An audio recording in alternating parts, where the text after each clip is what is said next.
Hello guys! For today's video, ito po nagluto tayo ng burong kapampangan at saka yung shrimp na niluto natin kanina.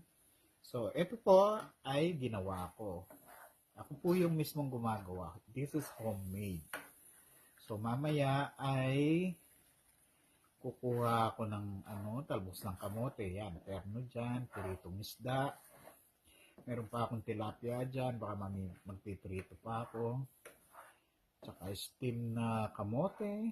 Yan, kamoteng, yung talbos ng kamote, okra. Naku po, napakasarap.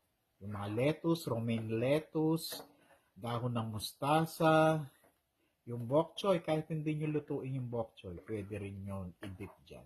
Ito po yung samgyupsal ng Kapampangan.